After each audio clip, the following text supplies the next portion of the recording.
Yesu ashimwe cyane. Reka nongere mbasuhuze mbifuriza amahoro y'Imana, nizera ko aho muri umwami Imana abarinzi.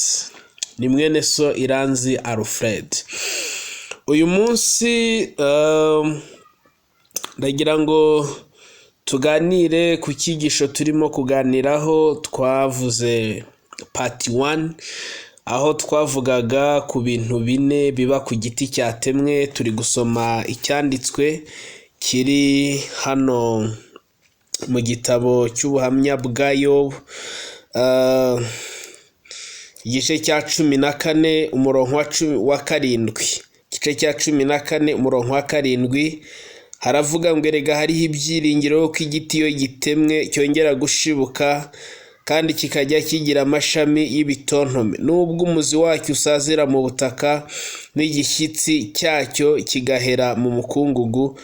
Iyo cyumvishe amazi cyongera gushibuka kigatoha nk'igiti kikiri gito. Ejo cyangwa se mu nyigisho yabanje twavuze ku bintu bine biba ku giti cyatemwe. Niba warabashije kubikurikira turagendana, ariko niba kandi utaranabikurikiye ubikurikire kuri iyi channel Ndaza Vuba TV urabibonaho. Uyu munsi turavuga ku bintu bine biba ku giti cyashibutse. Iyo cyumvisha amazi kirongera kigashibuka. Iyo cyumvisha amazi kirongera kigashibuka. Yesu ashimwe cyane. Kandi ngo iyo gishibutse kigira amababi y'ibitontome, kigira ubwiza buruta ubwa mbere.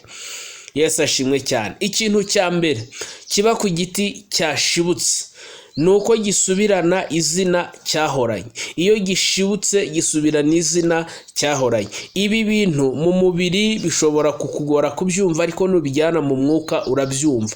Igiti iyo gishibutse gisubirana izina cyahoranye. Yesu ashimwe cyane. Gisubirana izina cyahoranye. Icyo ni kimwe kiba ku giti cyashibutse. Icya kabiri kiba ku giti cyashibutse, ibintu byose byakivuyemo, ibintu byose byakibagamo bikakivamo bikagenda kubera cyatemwe.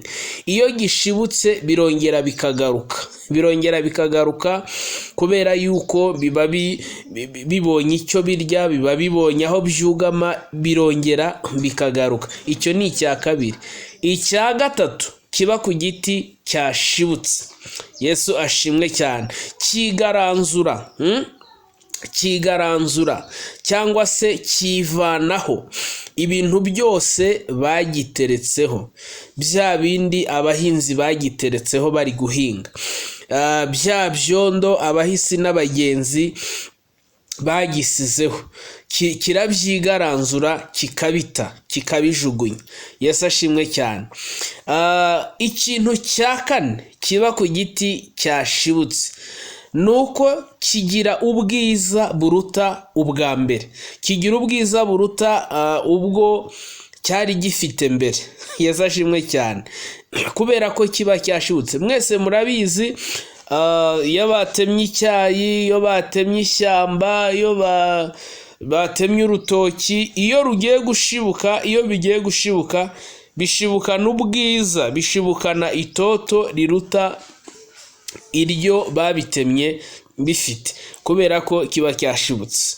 Ndakwifuriza gushibuka. Ahari waratemwe, ariko ndakwifuriza gushibuka. Wumva amazi ushibuke mu izina rya Yesu. Imana iguha umugisha, Imana ikugirire neza. Urakoze kubitega amatwi, urakoze kubyumva, urakoze kubana natwe muri uyu mwanya kuri iyi YouTube channel yacu ya Ndaza Vuba TV. Imana iguha umugisha. Warakoze gukora subscribe, urakoze kandi nawe utarayikora kugiye kuyikora. Imana yo mu ijuru ikugirire neza. Amahoro y'Imana abane namwe. Shalom shalom.